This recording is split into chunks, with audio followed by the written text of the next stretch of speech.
Hello, अस्सलाम वालेकुम। अस्सलाम वालेकुम सर। वालेकुम सलाम। क्या हाल है भाई, सबका खैरियत से हो, ठीक ठाक हो? अल्लाह का आवाज आ रही है आप लोगों को मेरी? आवाज क्लियर आ रही है? जी सर। जी जी सर।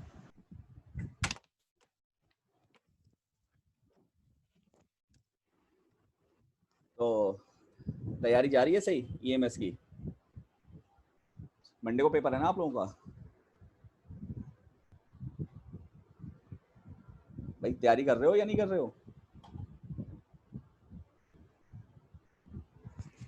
हेलो, जी सर कर रहे हैं। आवाज आ रही है आप लोगों को? जी सर आ रही है। अच्छा, अब सबसे पहले मैं एक दो बातें आपको बता दूं जो मैंने पहले भी एक पेज आप लोगों को भेजा था इंस्ट्रक्शन का, तो वो आप लोगों ने पढ़ ली होंगी। मैं आपको दोबारा थोड़ा सा क्लियर कर देता हूँ। ये देखिए ज़रा,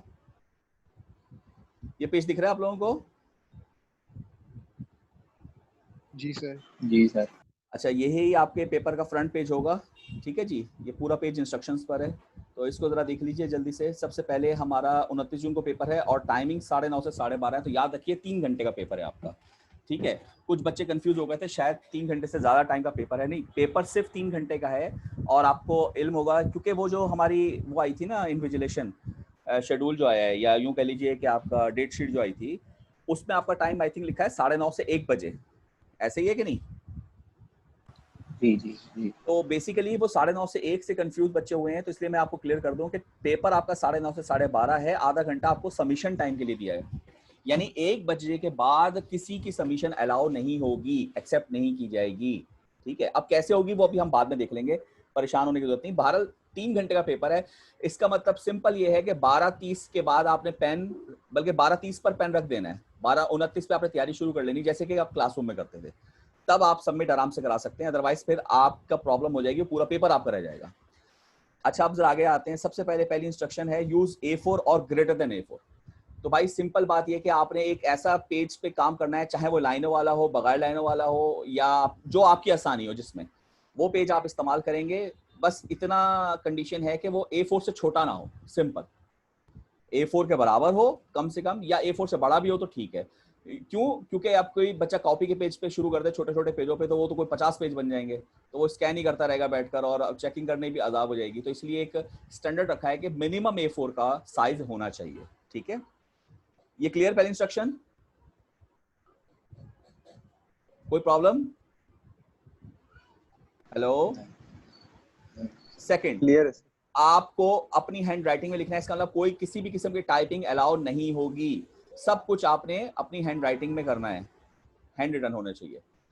तीसरी बात, write your roll number, course code, course title, page number, date और सिग्नेचर, ये हर पेज के टॉप पे होना चाहिए। अब देखो इसकी तरकीब सिंपल ये कि आप आज ही बैठकर आप अंदाजा कर ले कि आपका पेपर कितने पेज पे हो जाएगा, 10 पेज, 15 पेज। तो 10 से 15 पेज आई थिंक मैक्सिमम ही है। तो 15 पेज पर आप अपना पहले ही ऊपर roll number, course code, course title, page number, date, signature वगैरह डाल के रख ले, तो आपकी आसानी हो जाएगी पेपर में। उस वक्त अगर फॉर एग्जांपल 16वां पेज लगता है तो एक ही पेज पे लिखना पड़ेगा आपको। और तरतीब से सारी चीजें होनी चाहिए, तरतीब से पेज नंबर होनी चाहिए, हर चीज तरतीब से होनी चाहिए। कोई भी बिला तरतीब से चीज होगी तो आपको प्रॉब्लम हो जाएगी।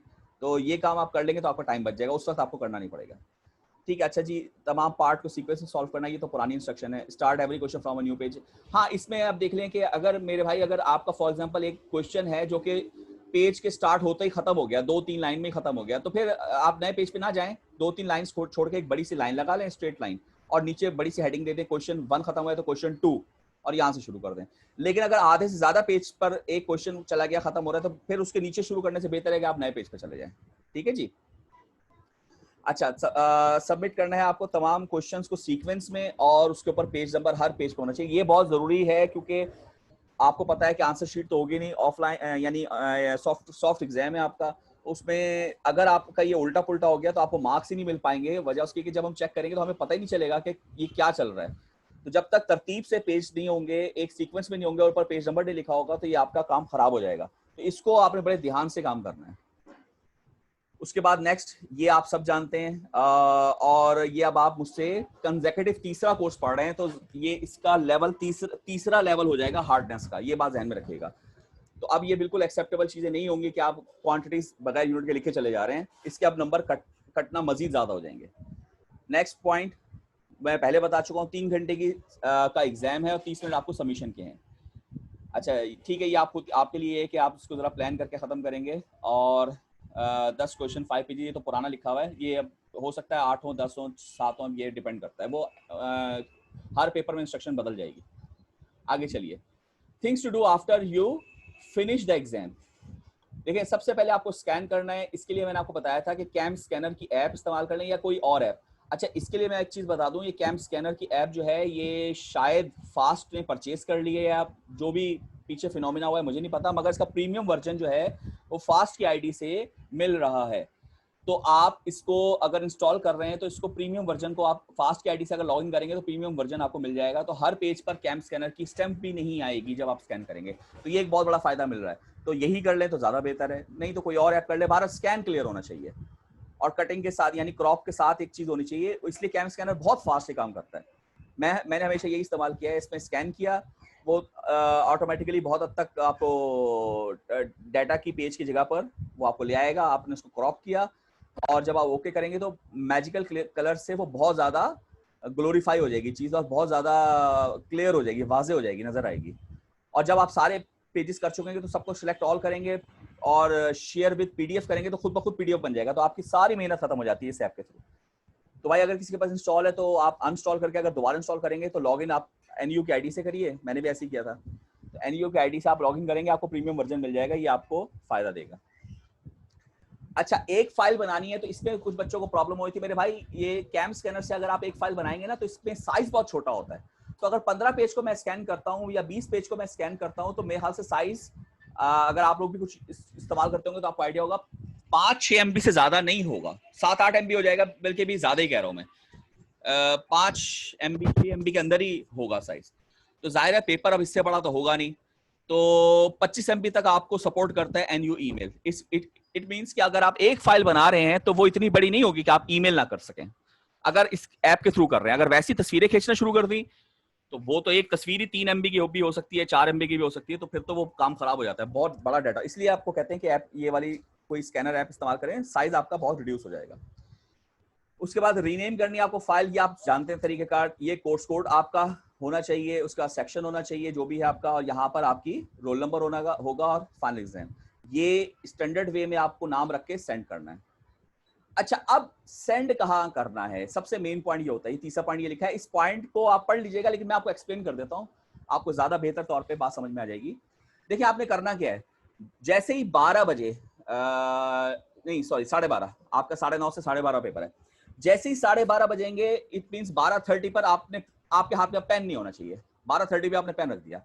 इसके बाद जस्ट आपने क्या करना है, तरतीब से पेजेस जो आपने लगाए हुए हैं 1 2 3 पेज नंबर आपने पहले से डाले हुए होंगे, आपने अपना मोबाइल उठाया और कैम स्कैनर या जिस भी ऐप से आपने उसको स्कैन किया, तमाम पेजेस को क्रॉप किया और उसकी एक पीडीएफ फाइल बना ली, और मोबाइल से ही बेशक आप उसको शेयर कर दें एनयू ईमेल मेरी आईडी पर, उसी वक्त आप ईमेल कर दें।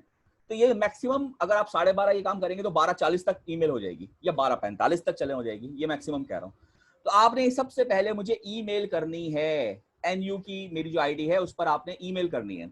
अब जैसे बच्चे की ईमेल आएगी मैं उसको टाइम नोट कर लूंगा, जैसे शहूद की आ गई तो मैंने टाइम नोट कर लिया, या किसी और की आ गई तो मैंने उसका उस वक्त टाइम नोट कर लिया, ठीक है जी।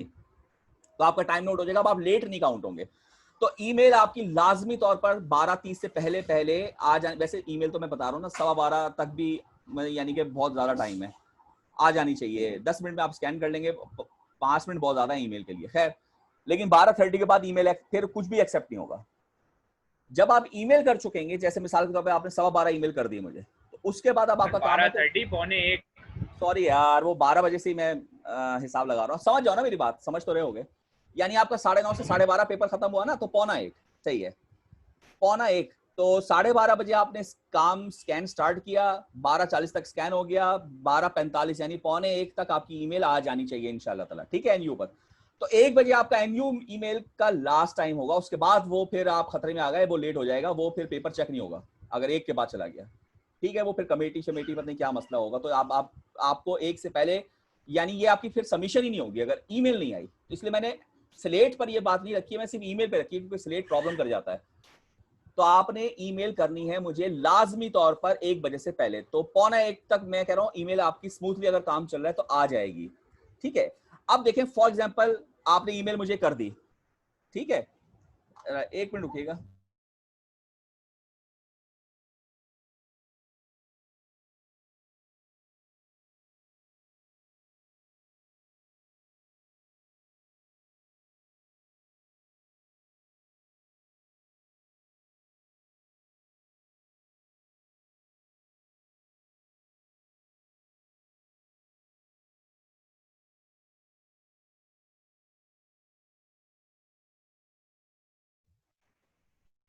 हेलो, आवाज आ रही है? Hello, yes sir.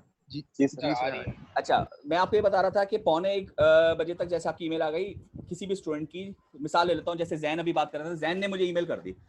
अब जैन का टाइम तो नोट हो गया। अब जैन का दूसरा काम क्या है कि उसने वही फाइल जो पीडीएफ बनाई हुई है वो अब स्लेट पे अपलोड कर देगा असाइनमेंट में। असाइनमेंट में मैं पेपर ओपन कर दूंगा आपका, ठीक है जी।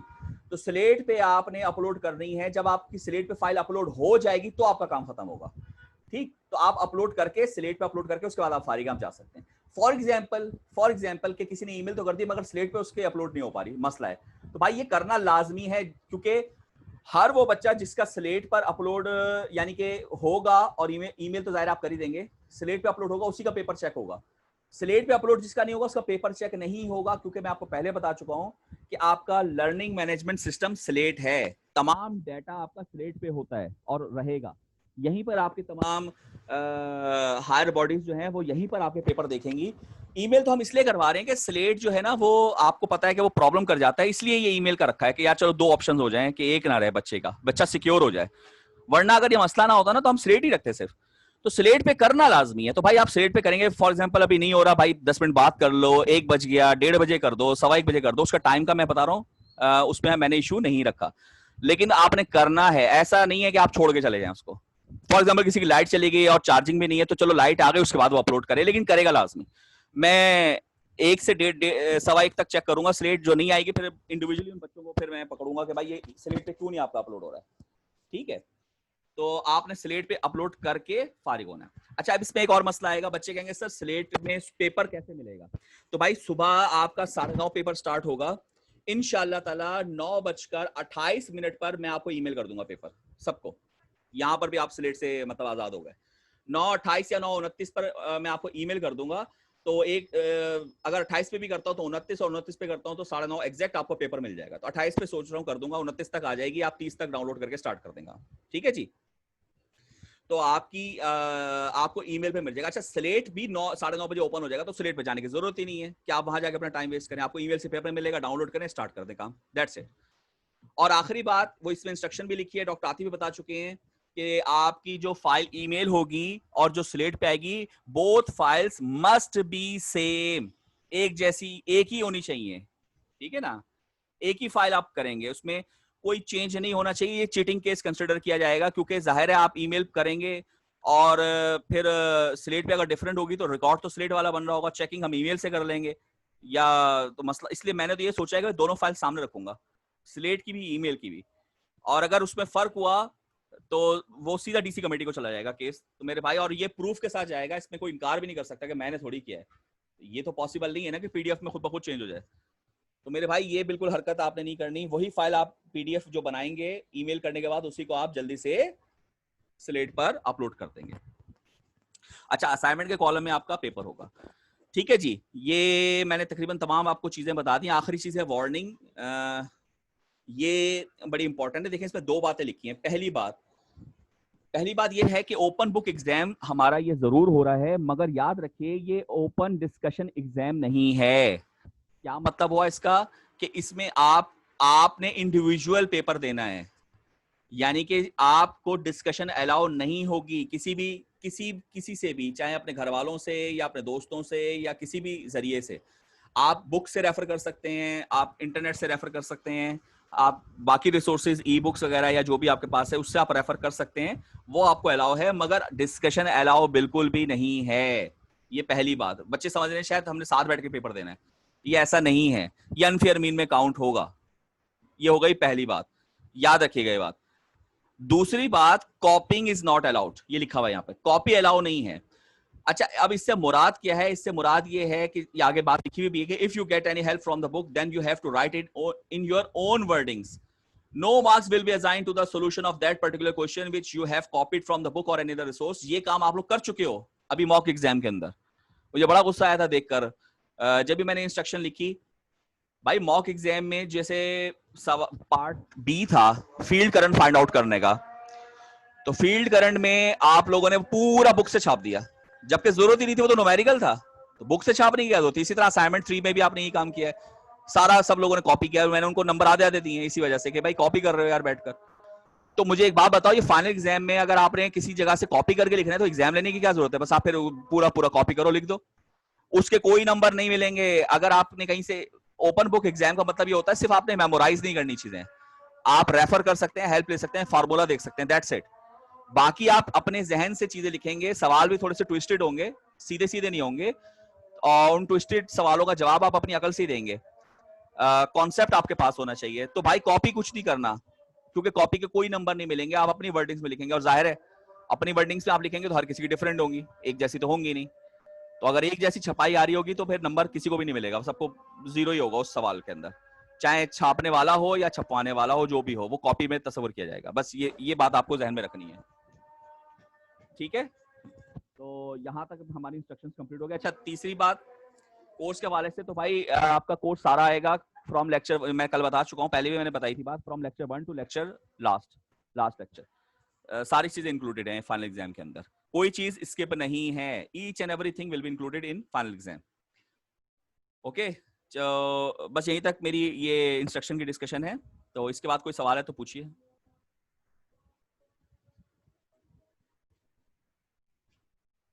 जी,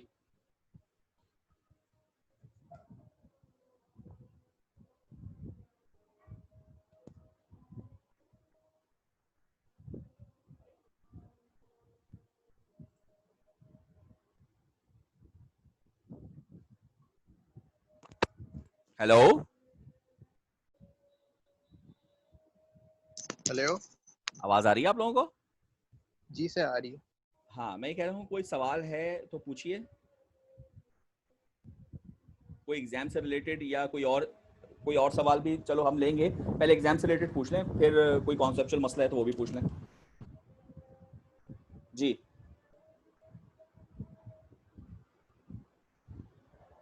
अच्छा, आपने कुछ छोड़ना नहीं है तैयारी करते हुए, कोई टॉपिक को स्किप नहीं करना, ये टॉपिक स्किप कर दें, वो CLO 1 2 3 ऑल आर इंक्लूडेड, तो कोई चीज आप स्किप नहीं करेंगे। तो लेक्चर 1 से आप याद कर लें क्या चीज थी हमारे पास, मैकेनिकल कॉन्सेप्ट, इलेक्ट्रिकल कॉन्सेप्ट से स्टार्ट हुआ था, फिर हमारे पास मैग्नेटिक सर्किट्स आए थे, फिर हमारे पास लॉज आए थे, फिर हमारे पास लीनियर मशीन थी, फिर पावर थी, ये पूरा CLO 1। फिर CLO 2 में पूरा ट्रांसफार्मर है, ईच एंड एवरीथिंग, और लास्ट में हमारा CLO 3 है जिसमें मशीनरी फंडामेंटल्स और मोटर्स जनरेटर्स, ये तमाम चीजें, ये सारी चीजें इंक्लूडेड हैं, कोई भी चीज इसमें से स्किप नहीं है, क्योंकि तीनों CLOs को हमने कवर करना है। जी भाई, सवाल कोई नहीं है किसी का? सबकी तैयारी पूरी हुई है?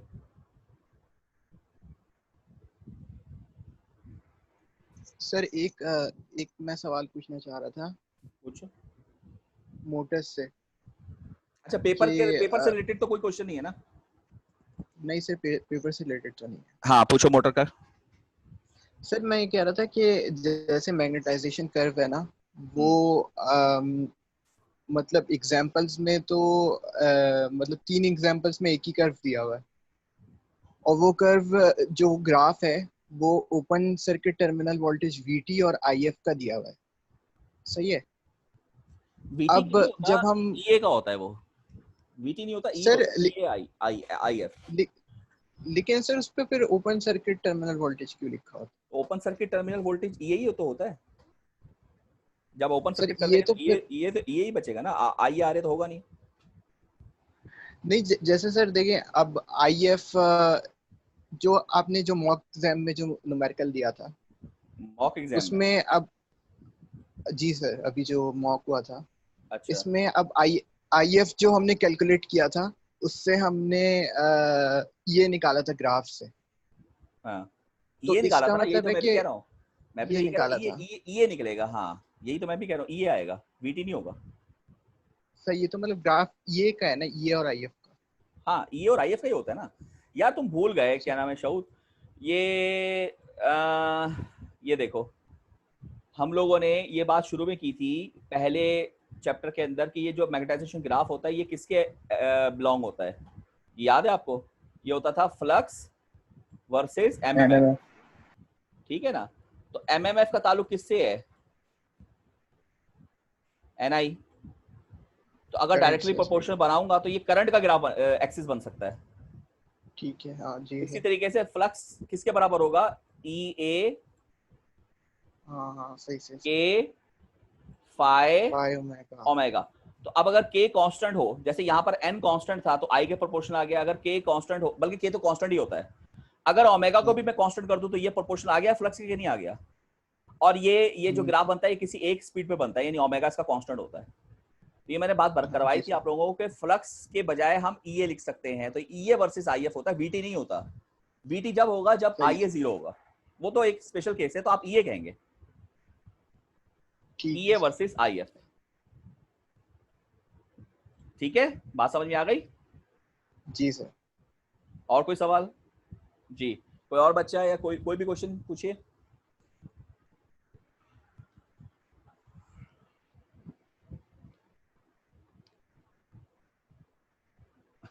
ओ भाई, ऐसे खामोश क्यों सारे के सारे? ऐसी हाजिरी लगवाने आए हो क्या? अटेंडेंस तो खत्म हो गई, अटेंडेंस थोड़ी लगेगी। अली जैन, अनिल कुमार। जी सर। हाँ, सब तैयारी कंप्लीट है, कोई सवाल नहीं?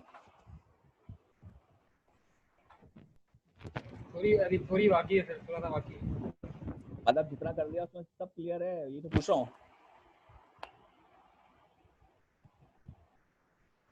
सर आपकी आवाज अटक रही है। हाँ, आवाज अटक गई। चल, हमाद आरिफ, हमाद आरिफ। सर। हाँ, क्या क्या प्लान है भाई? पढ़ रहे हो, तैयारी कर रहे हो? जी जी करें सर। चलो ठीक है भाई, फिर किसी का सवाल नहीं है, एंड कर दूं क्लास क्या? तैयारी पेपर कर आसान है सर। हाँ, पेपर आसान है मुश्किल है सर? ये तो आप बताओगे ना जब कर पाओगे। मुझे तो बहुत आसान लग रहा है, मैं तो 1 घंटे में कर लूंगा। सर मतलब बुक वगैरह के हैं?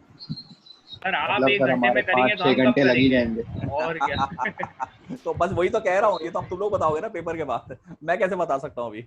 और तुम लोगों को पता ही तो है कि हमेशा पेपर जब आता है तुम लोग कहते हो मुश्किल है, फिर जब पेपर में डिस्कस करता हूँ तुम कहते हैं सर ये तो बहुत आसान था। नहीं सर, हमेशा वैसे फाइनल तो आसान होता है।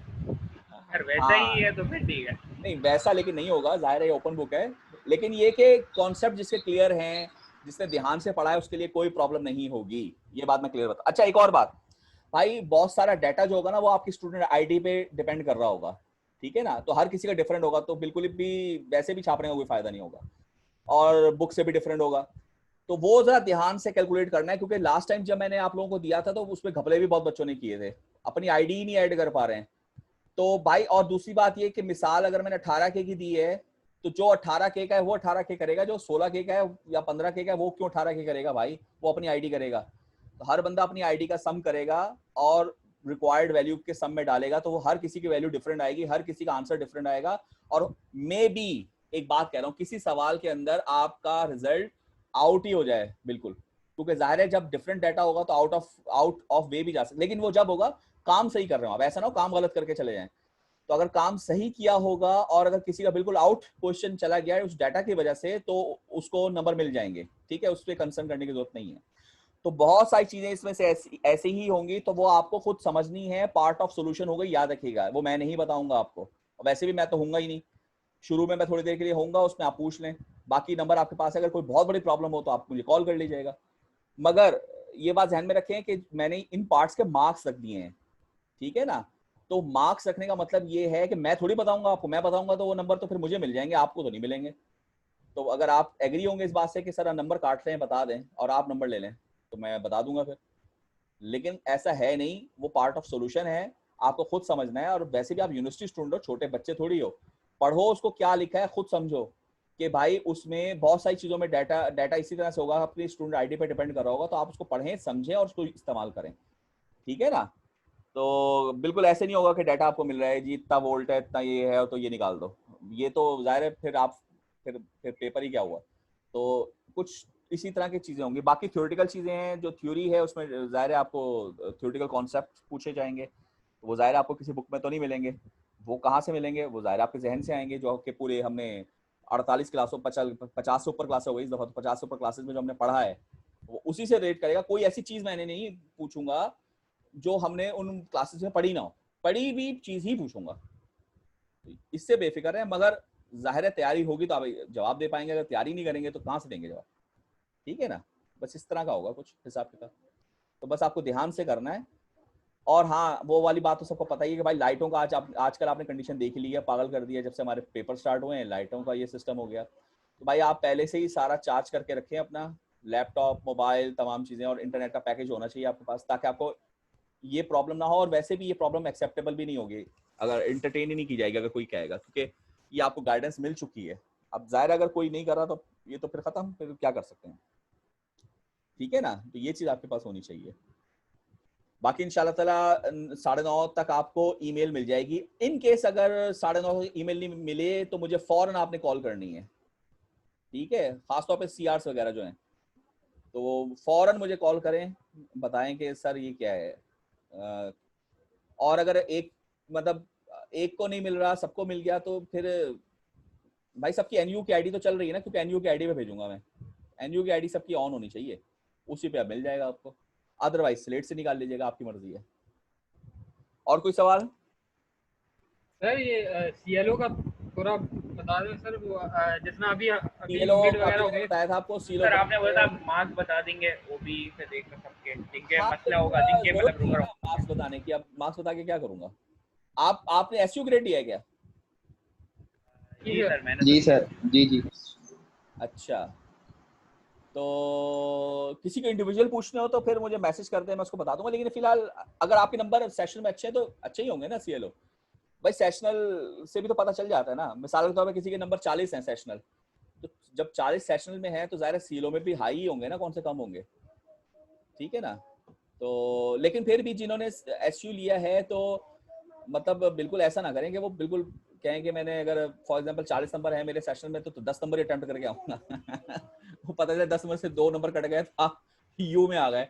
ऐसा नहीं करना यही तो स्कीम थी सर, यही तो स्कीम थी हमारी। नहीं आप सर ऐसे फिर सीएलओ का मसला हम यही सोच के बैठे हुए थे कि चलो बस पासिंग मार्क्स ले लेंगे, अरे पासिंग तो मार्क्स सर ले ने लेंगे बोला लेकिन नहीं। पासिंग मार्क्स तो लो।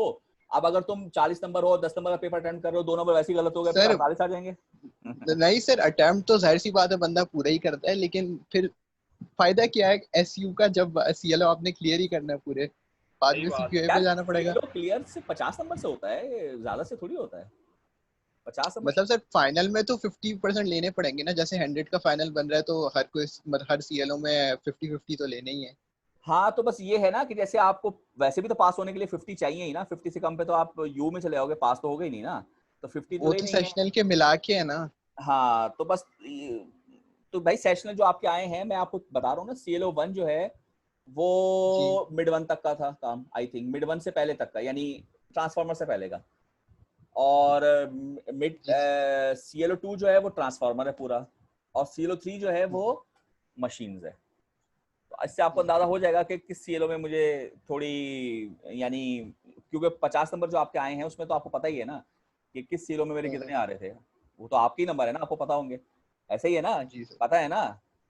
जी जी जी हाँ तो उससे आप अंदाजा कर लेंगे कि यार कौन सा सीएलओ मेरा थोड़ा सा वीक था बाकियों की निस्बत, तो उस सीएलओ में फाइनल में जरा अच्छा बेहतर अटेम्प्ट कर लो, तैयारी भी कर लेना उस हिसाब से, बस ये है।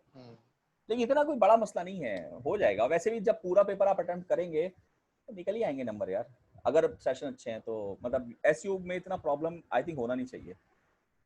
बाकी है कि जाहिर है वो जब तक फाइनल नहीं होता ना, क्योंकि देखो 50 नंबर पे रिजल्ट तो आता है मगर 50 नंबर अभी बाकी हैं, एक ह्यूज अमाउंट बाकी है ना, तो वो रिजल्ट चेंज भी हो जाता है। यानी अगर आप बड़े इजी फील कर रहे हो और अचानक वो रिजल्ट चेंज हो जाए तो जाहिर है वो इजीनेस खत्म हो जाएगी।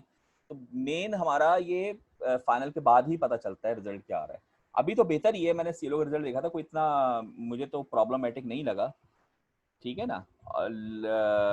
और अभी हमने पॉलिसी भी हमारी ये थी कि 80% अगर स्टूडेंट पास कर लें किसी पर्टिकुलर सीएलओ को, यानी 80% ऑफ स्टूडेंट 50 मार्क्स से ऊपर ले लें, तो फिर हमें उसमें सीक्यूआई की जरूरत, हम सोच रहे थे कि हम रहने देंगे। मतलब ये कि अगर वो तो एक बच्चा भी रह जाए तो पहले तो हो रहा था ना, तो अब ये कि अगर एक बच्चा भी रह जाए तो फिर तो हमेशा ही होता रहेगा। तो फिर हमने इस तरह से सोचा था कि अगर 80% क्लियर कर रहे हैं तो फिर हम सीक्यूआई ना ही करें। 80% से ज्यादा अगर क्लियर नहीं कर सक रहे तो फिर सीक्यूआई साइकिल चलेगा। तो इंशाल्लाह ताला दुआ है कि 80% से ऊपर कर दें तो खत्म, एक आध बच्चा रह जाएगा तो उसका कोई इतना मसला नहीं होगा, ठीक है ना। ये है तरतीब जी। और कोई और सवाल?